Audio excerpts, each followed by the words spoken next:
Hello, podcast world, fellow horticulturists, lovers of plants, gardeners, family, and friends. Welcome to Shrubby Buddies, the podcast, friends with woodies for garden goodies. I'm host Matt Guthrie. And I'm host Tim Fleischer. Coming at you from Central Ohio, Zone 6B. We're just a couple of public horticulturists and certified arborists with experience in education, landscape design, gardening, retail, and wholesale. So grab a drink, polish your pruners, dust off that kneeling pad, and let's get down to business.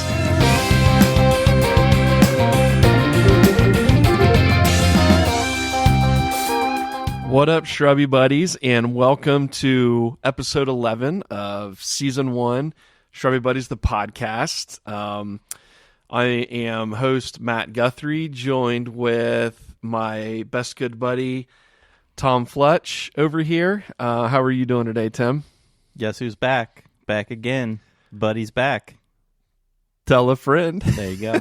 I knew where you were going with that, but I forgot the lyrics for a second. So, so we missed last week, 4th of July. I was traveling, you were traveling. It just didn't work out to where we could get together to record something. But as promised, here we are, week 12, episode 11 of doing this thing. So, Tim, 4th of July was this past week. I know you were out of town. I was out of town. What else? Anything else? Yeah, took a lovely little trip to Kelly's Island. Just a couple of days to unwind and Little Lake Erie trip. Yeah. You go up with the fam. Went up with the fam. Let the girls do a little swimming. Have a couple beers. Just chill. Yeah. Ride around on the golf cart. Yeah, Kelly's Island's nice. It is. Looking forward to going up to Put-in Bay with you in a couple weeks. Yeah, that's going to be fun, right? Yeah. I'm excited for that too. In Put-in Bay, but we'll talk more about that later on. You were in the motherland, northern Michigan. Yeah, we went up and worked at Winker Bean's cabin, my brother's cabin up there outside of Alden, Michigan, kind of up there in that Torch Lake area. Were you working on the oven? Oven floor. Oh, okay. The floor. Yeah, oven floor this time. So we've been working on that for about 3 years now. Yeah, oven floors. Well, you got to keep the bottom of the food warm. Yeah, for sure. Important. So yeah, nothing too much. I mean, was up there for that, and then rented a skid steer. Did some dirt work around the cabin there. And then came back, and the last half this week was pretty chill. Didn't really watch fireworks for the 4th. I was pretty wore out from the trip. Just kind of hung low, and then last night, one of my neighbors down the road here put on a fireworks show that would rival most small towns. I can promise you that it was pretty spectacular. So, and here I am. We're recording this on a Saturday. So here we are. I'm looking at a giant pine cone sitting at our workstation. Yeah. Why don't you tell the listeners about this pine cone that was gifted to us this past week? Yeah. So Matt and I gave a presentation to the Advanced Master Gardeners of Ohio at the Franklin Park Conservatory. We talked about conifers, and it was great. I think it went well. I think it was well received. I think we're engaging. We got a lot of questions afterwards, and people coming up to us. It was fantastic. Yep. One of those individuals was Deborah, and she had mentioned she had this pine cone that someone in her family got from the West Coast a long time ago, and she's just had it and didn't know what to do with it. And she thought maybe it would want to, join us here at our workstation for our podcast. So here it is. It's really big. It's trying to say what size that is. It's big. It's from a Coulter pine, aka big cone pine, and is one of the world's largest. I think. Yeah. Native to Southern California. Okay. This pine is. I don't know. It's just a big ass pine cone, man. I don't know how else to describe it. You almost need two hands to handle that thing, and you got big hands. Yeah, I mean, it's not as big as a football, but it's, if if you cut that thing, and if you cut like an NFL-sized football in half, it'd be one of the halves of the football. Oh, it's definitely the size of my daughter's head. Yeah. So you can. I literally just posted a photo on the socials. So if you follow us, if you look in that photo, the Coulter Pine cone is sitting next to a beer can, and you can kind of get an idea of the size of it. So yeah.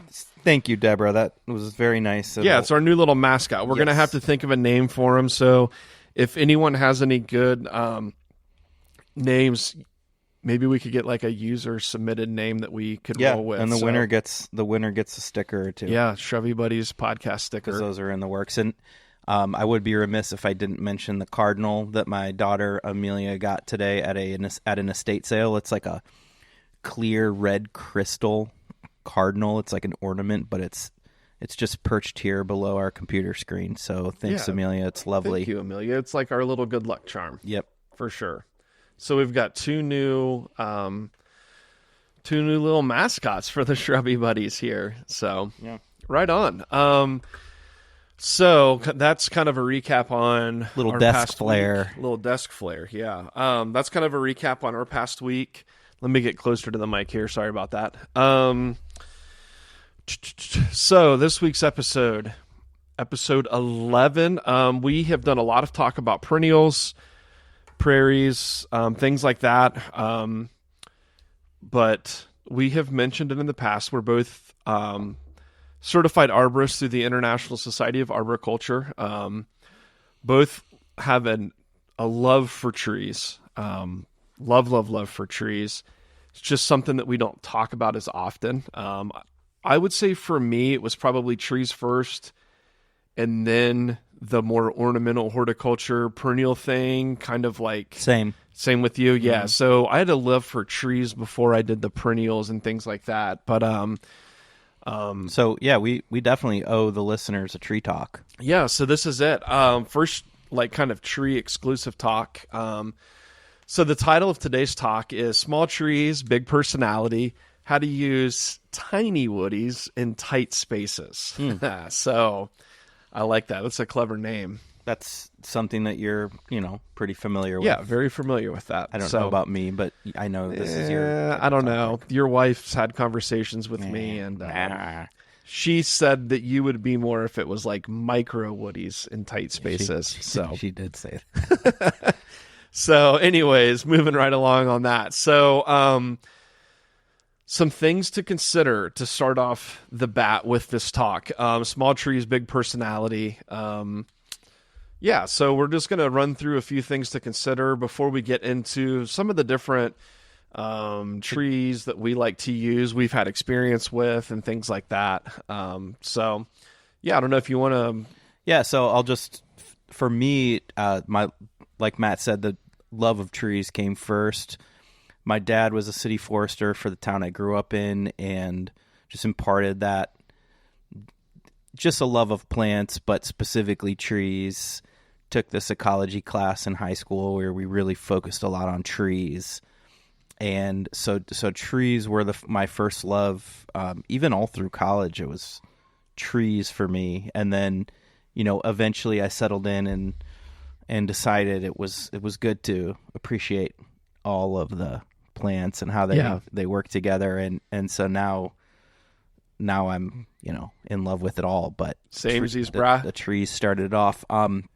So I know that a lot of our listeners are homeowners, or maybe you live, maybe you have like a small home, and you have a tight space, and you want to maybe provide some shade for a patio, or put a lovely little ornamental tree there by your tucked in the corner by your front door. Mm-hmm. So we're going to talk about larger trees at some point and some other for open spaces, but today we're talking about just the little guys and gals that we can tuck into little tight spaces. Yeah, or like maybe alternatives to the traditional, like I'm going to plant a weeping cherry on the corner of my house kind of thing, or I'm going to plant a river birch on the corner of my house. Yeah, so these would be kind of like maybe some good alternatives to that, thinking outside of the box a little bit. Yeah.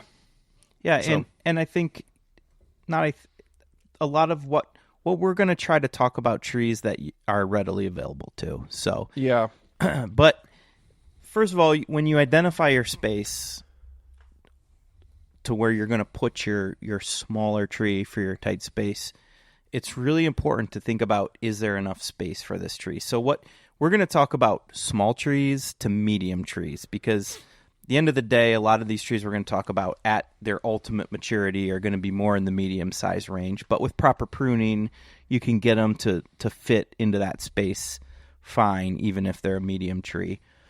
And you need to think about, as that tree reaches maturity, what the crown of the tree, the part above ground, is going to look like. So when you buy a tree at a garden center, it might be in like a 7-gallon pot, might be like 5 feet tall, and the tag says something, and it's like, yeah, that'll be fine.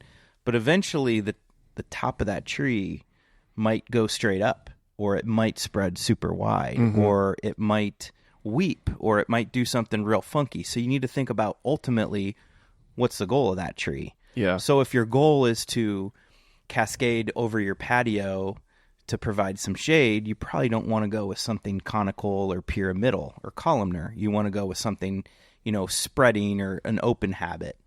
Round, a vase shape, Yeah, vase or a shape. vase, however you say it. Now, if you I know Matt in his front yard here in his front of his house has a little nook. What would you say the width of that nook is? It's probably maybe 8 foot wide by.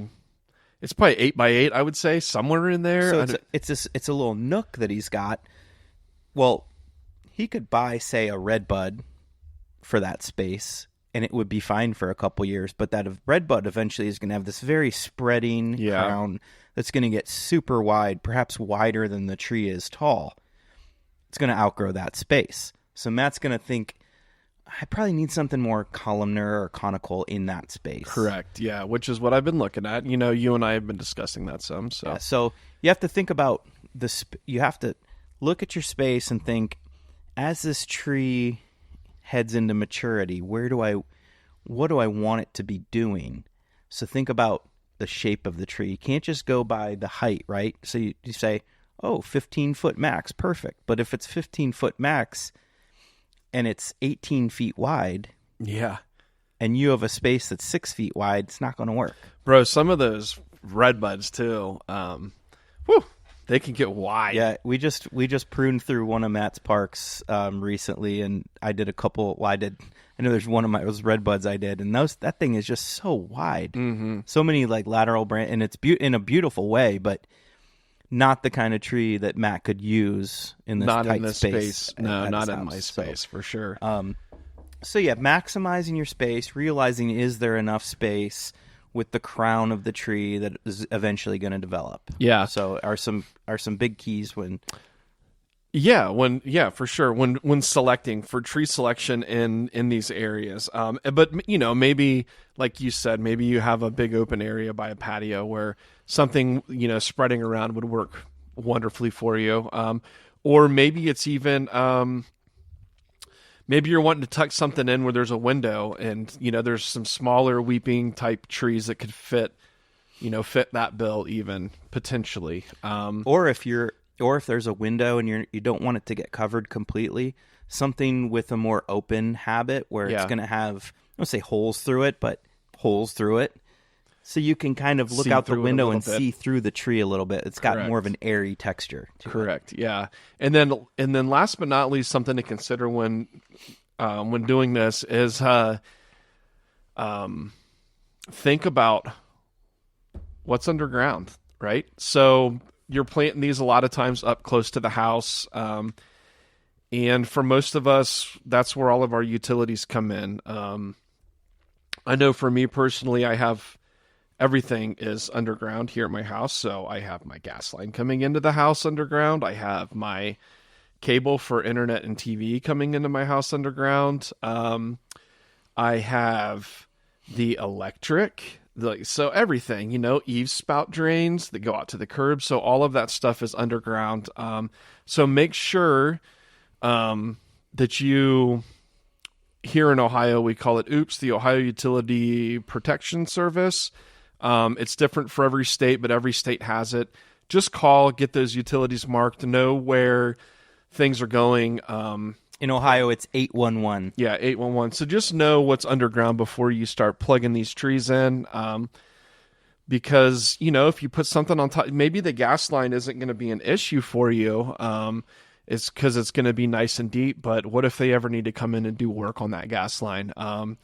If your tree's in the way, they really don't care. So that tree's going to be gone. And like Matt said, the gas line, the electric line should be, I'm doing air quotes, should be X amount deep, which is plenty deep to plane a tree with a shovel. But I say should be, but I'll tell you what's not going to be deep is like your coax coming in for your cable company or your internet. That is going to be just under the soil surface. Yeah. So one shovel pop in the ground and boom. Now you have to schedule some 4-hour window 2 weeks out with your cable company, and that sucks. Yeah, you can do a quick fix, but get them on it. Just so know what's down there. Yeah. So all right.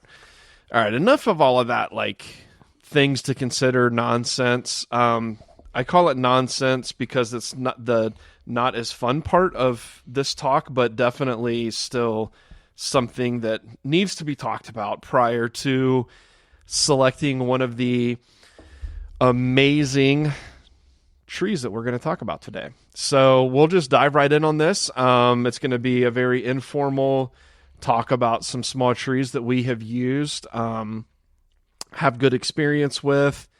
We're not going to go into a ton of detail on it, so take notes. We'll probably do some sort of a social media post on here, on the socials at some point in time, with some pictures of these things. So, but take notes, look them up, do your research on them. So, yeah.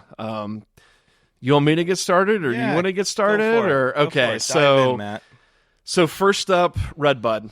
Redbud and its cultivars. So a good native, I don't know what its native range is in the United States, but definitely like a Midwest, East Coast, Great Lakes region, even, Southern United States native tree, comes in all sorts of different forms and shapes and colors. There's new cultivars coming out every year. You can get them weeping formed. You can get them kind of like a more fastigiate, upright, columnar, weeping type form. We'll talk about that a little bit more later. You can get them in these kind of vase-shaped forms, super wide forms, multi-stem, single stem, low branch grafts, high branch grafts. You can get them, just all different shapes, all different colored leaves, variegated gold, purple, green, flowers from the magentas and lilac purples to the Appalachian red is like a really bright neon pink, a reddy pink, even the white. There's white flowering weepers and white flowering just regular red buds. And there's double flower. Flower.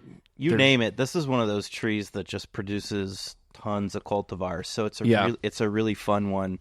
And unless we forget just the straight up native Eastern redbud is a fantastic.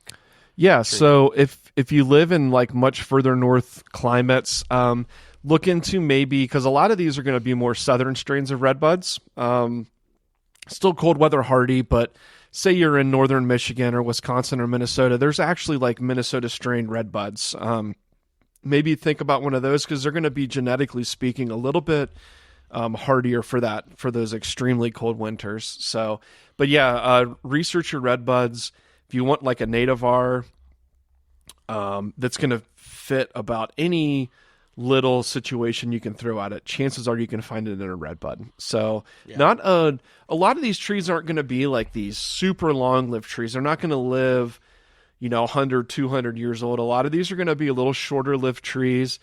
I typically tell people the life of a redbud is, 20 to 30 years is probably what you're going to get out of a redbud. Yeah, and with good pruning techniques throughout that time, you can get more life out of correct, it if you if you don't do any good structural pruning, it will get real wonky and branches could break. But yeah. So a little bit of maintenance with it, not a lot of maintenance, but and I think the best thing about redbuds is just their blooms. To me, it's like that big signifier of true spring is here. They bloom before their leaves. So they just get covered in these, like I said, straight species. We're talking magenta pink flowers, just clinging to the branches. They bloom actually on the stems too, like down the trunk sometimes. Yeah. And that's just the biggest thing with the redbud, in my opinion, is just that bright pink. It's just covered in those flowers early on in the season. Sometimes first week of April. Yep. It varies depending on the season, but it moves through the season very nicely. It takes on then a nice, clean looking heart shaped foliage, chunky foliage, so it provides good shade, and then has a nice form as the leaves fall off, and it always looks healthy and nice. No striking fall color, almost like a dirty yellow, but that's not why you're growing it. So nope, you're growing it for that early spring through summer look. Check it out. Google some of these cultivars. They're gorgeous. Yeah. All right. So redbud. Next up, we have Cornus Florida and Coosa. So your native dogwood. Cornus Florida, and Coosa dogwood. So the Chinese dogwood, non-native, which is okay. Okay, not everything in our lives has to be native. So, but Coosa dogwood is one of my personal favorite. Well, dogwood in general is one of my personal favorites. Coosa specifically. A lot of times they're going to be very similar looking trees. Typically going to be a white flowering tree, although there are new cultivars out that flower pink, and some of them more like Scarlet Fire is going to be more of a bright red flower on it. Beautiful fall color. The Floridas and the Coosas, wonderful fall color. Now, gorgeous. The biggest difference between the two is Cornus Florida, our native dogwood, is going to Cornus Florida native white flowering dogwood is going to flower prior to leaves, similar to redbuds. So when the redbuds are blooming, a lot of times your native white flowering dogwoods are blooming. Coosa dogwoods is a little different in that it flowers after it leaves. So if you see a dogwood with leaves all over it and then the white flowers, that's a Coosa dogwood. And they flower a little bit later, like more into May. And typically the bracts, which are the showy bit, technically they're bracts, but we'll call them petals, flowers or the flower petals. Are more pointed on the Coosa dogwood. Correct. And then on our native flowering dogwood, they're more rounded. Yep, for sure. A lot of different shapes and sizes with these too. Stuff from upright to lower growing, similar to the redbuds, maybe not quite as many different shapes as the redbud, but still a shape to fit your need. I would say that our native dogwood has like a more open, irregular habit as it matures. A little airy, like we were talking about with the window. There's going to be like more holes through that one. It's not going to be as dense of a crown. In a good way. Holes in a good way. Yeah, nice like horizontal type branching on it. And anytime these things flower in the spring, I'm just like, damn, I need one of those in my yard. I just don't really have a spot for it. Well, I lied. I want one close to my house, and I just don't have a spot close to my house for one. But Coosa dogwood, though, maybe a few less problems than Florida with some disease issues. We're not going to get into that. Just do your research on it. A more dense habit. I think at the end of the day, it's going to have a cleaner look and be more reliable if you're not trying to put in a lot of work as far as getting your soil just right or finding the right shade versus sun. But definitely more problem-free. Yeah, more problem-free with the Coosa. Plus, it's got... So the native white flowering dogwood has got like kind of a chunky, scaled type bark. I don't know how else to explain it. Is that kind of how you would explain it? Yeah, the bark is very distinct, but I wouldn't consider it ornamental or showy. No, it's kind of like yeah, and I was just thinking like a scaly, chunky, like looking bark. Almost similar to a young persimmon. Yeah, if you know what persimmon tree bark looks like. But like with the Coosa dogwood, you get this mottled bark. So the best way I could describe that would be similar to what, like a London plane or something like that, where you're gonna. Yeah, not quite as drastic, but kind of like that army camo look where you get splotches of different colors. Yeah, and that would be on a more mature Coosa. Right, So, the young ones, you won't see that. Yeah. And then just to wrap up the dogwood talk real quick on the Coosa dogwoods, so you get that beautiful fall color, but after it's done flowering, it sets a fruit, and it's an edible fruit, but you get this really nice, pretty red fruit that hangs on it that adds just a little bit more interest. And some of them even, some of them are even orange in color. Yeah, those fruits are super ornamental. Yeah. So Cornus Florida and Cornus Coosa. So our native white flowering dogwood and Chinese dogwood. So, yeah.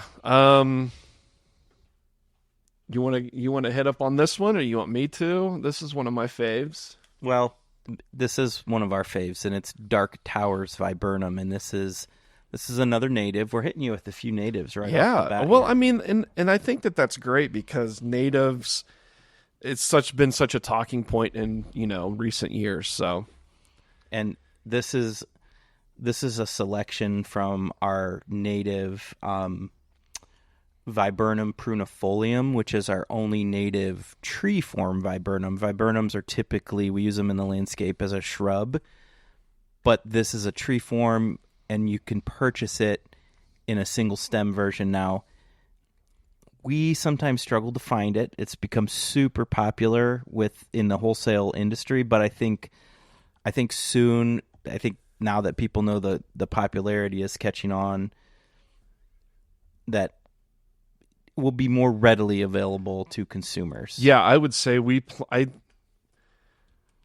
I planted my first one, and I may have been the first person in the city to plant one, probably like 6 or 7 years ago. And it's in full shade, that one. And it's in full shade. It doesn't flower good, but it does leaf out, and it's growing. But since we've used them in a lot of different situations, and I know like the city that I'm in here, like little podunk, Marysville, Ohio, like the main road that goes up here by my neighborhood, they lined both sides of the street with, one that we don't have on here on this list that we're looking at, but they lined the whole street with Dark Towers viburnum and Autumn Treasure hop hornbeam.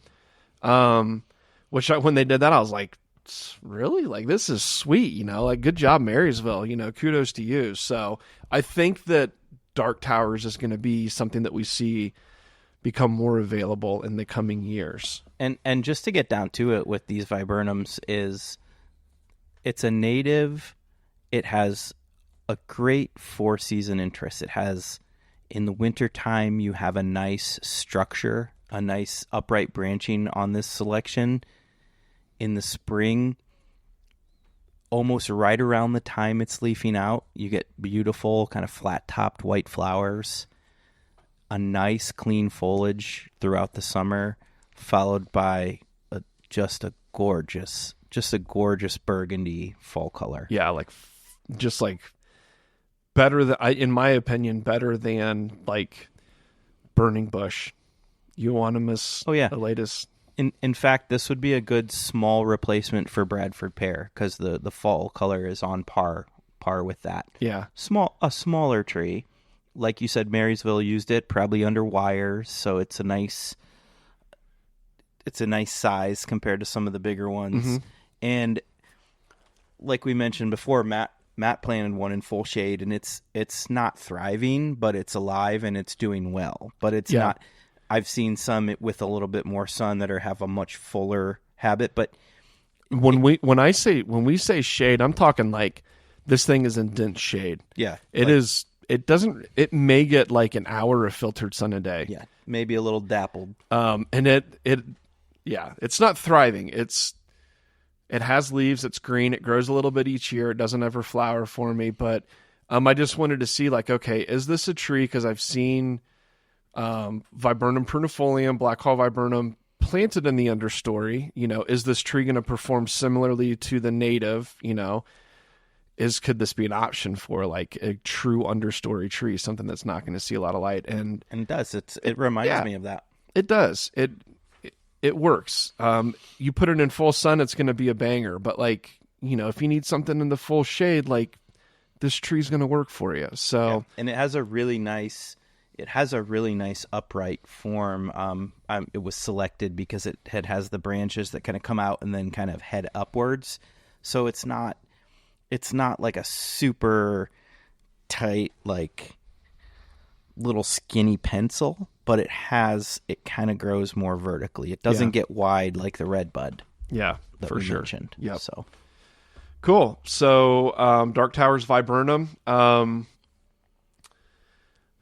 Let's see here. Next on the list. I'd like to do one. Yeah, hit one up. You go for it, Timmy. So we've got a couple maples on this list, and maybe we'll hit them in bunches, or maybe we'll get the others later.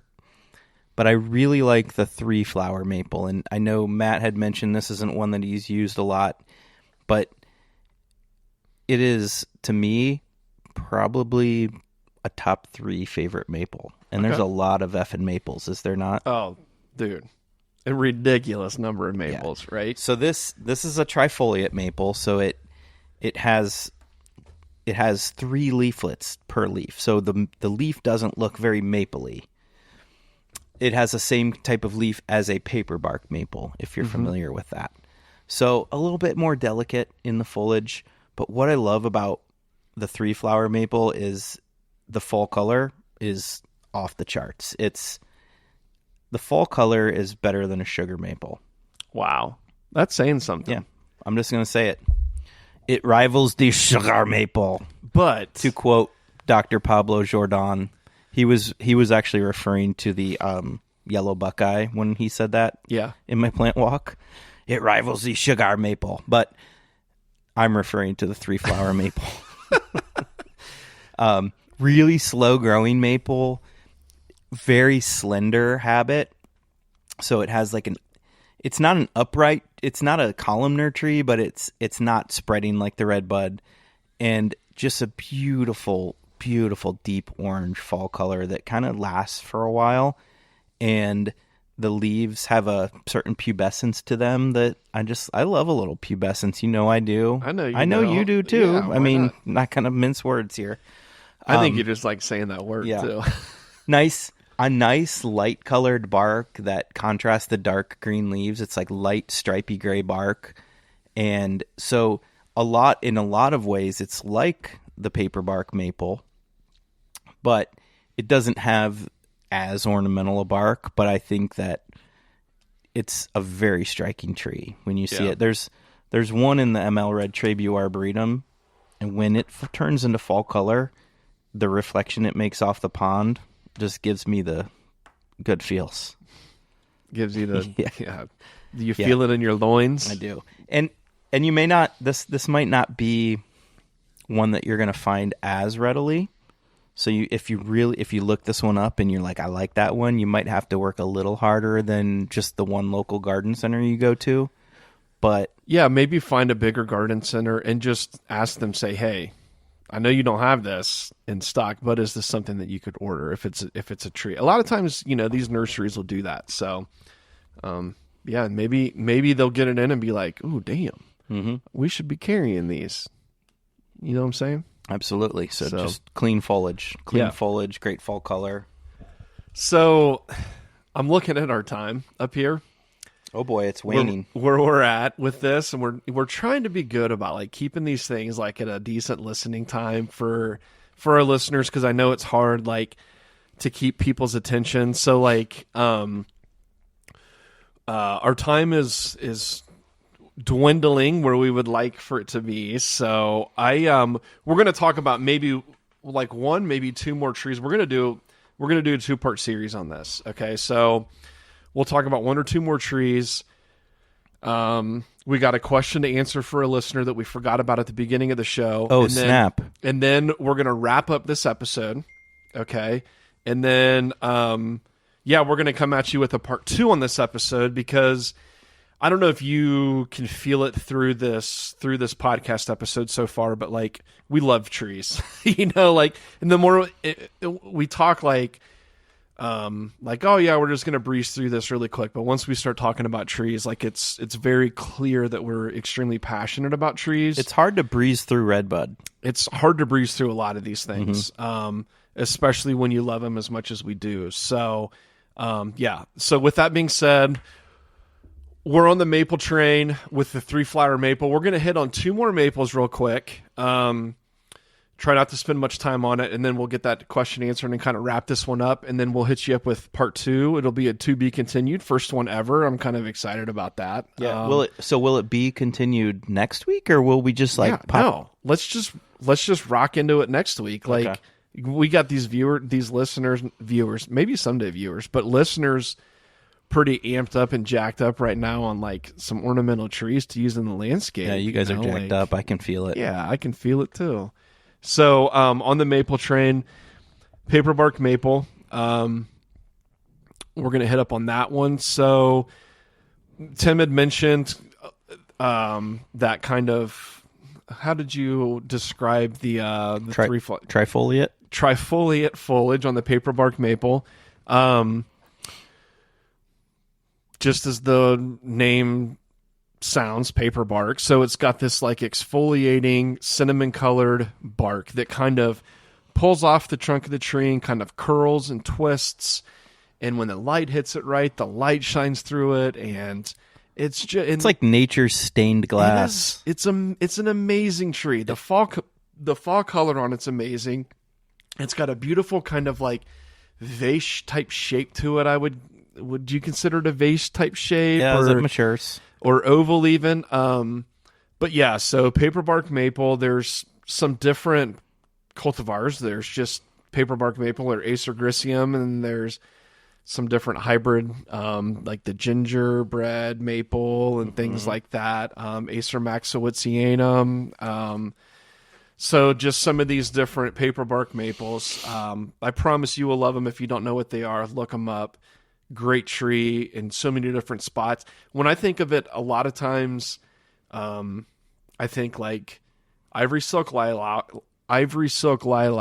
and how much I don't like ivory silk lilac, and then trees that could kind of fill that void. And this is one that comes to my mind often, would be paper bark maple, as does like the Dark Towers viburnum, and another one we're going to talk about in next week's episode. So we won't get into that too much. Another thing about the paper bark maple is the summer foliage is kind of a green blue. It's a really neat color that works really well with that cinnamon colored bark. Yeah, that elite bark. Yeah, not extremely fast growing. No, in fact, pretty slow. So be patient with it. But if it likes where it's at, I've seen it grow a little bit quicker. But yeah, be patient with that one. This is a hot take, but the bark is better than river birch. 100%. It's in that same vein of trunk bark situation, but rather than being white, it's like literally the color of cinnamon. Yeah. Like, what's not to like? So, 4-season tree right there, paper bark maple. And then last but not least on the list that we're going off of here that we've kind of come up with in our notes is Japanese maples.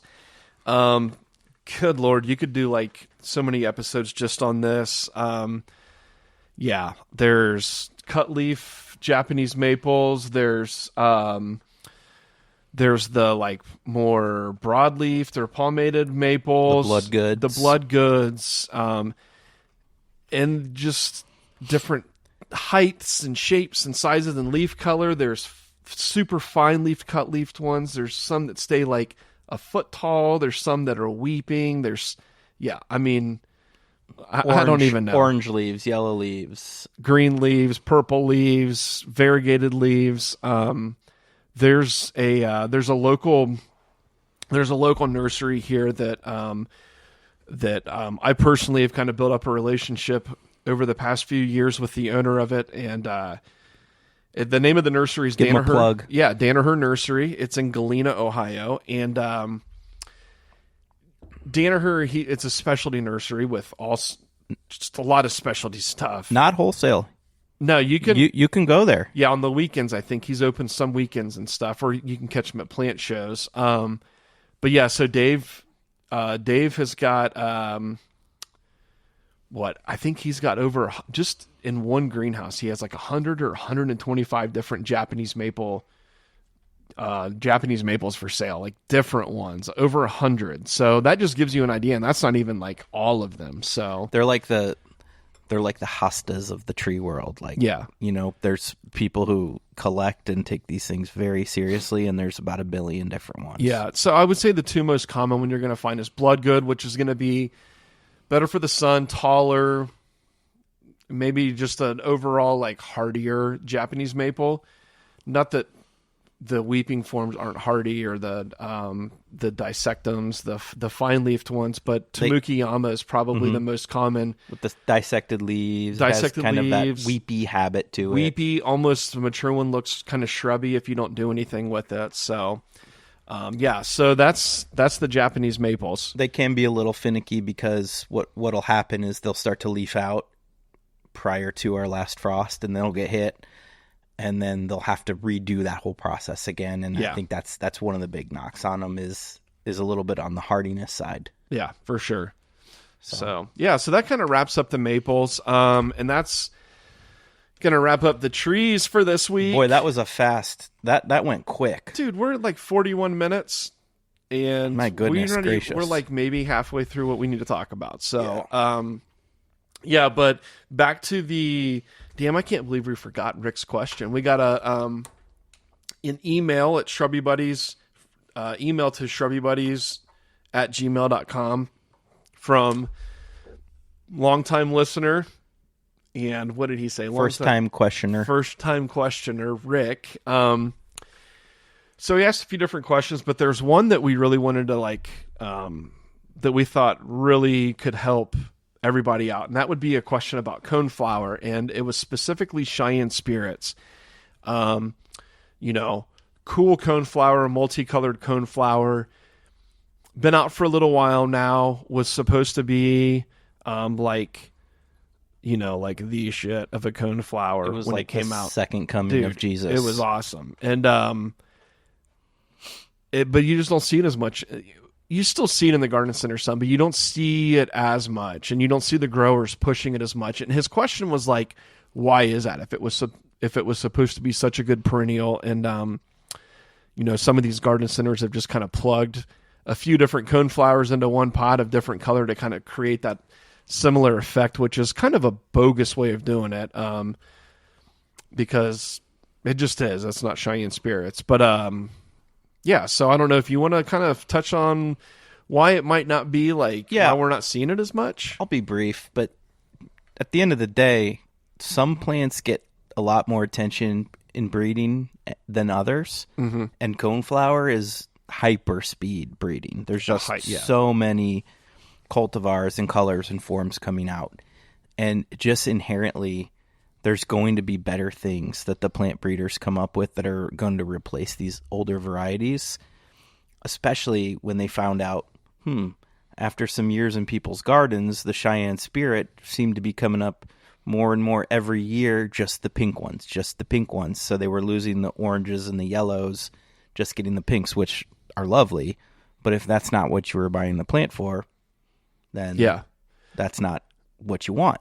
So just the breeding is just continuing to speed up, and that one's kind of falling back as one that's not reliably coming back as promised. Yeah, so a lot of that, we're not plant breeders by any means, and I don't understand it all 100%. We do know some plant breeders, and I'm going to ask that question to get a more specific answer. But I would say, just like genetically speaking, maybe Cheyenne spirits isn't like, the genetics for those colors aren't quite as stable as what they need to be. So like with a lot of these like interesting cultivars that we see, it's mutated genetics.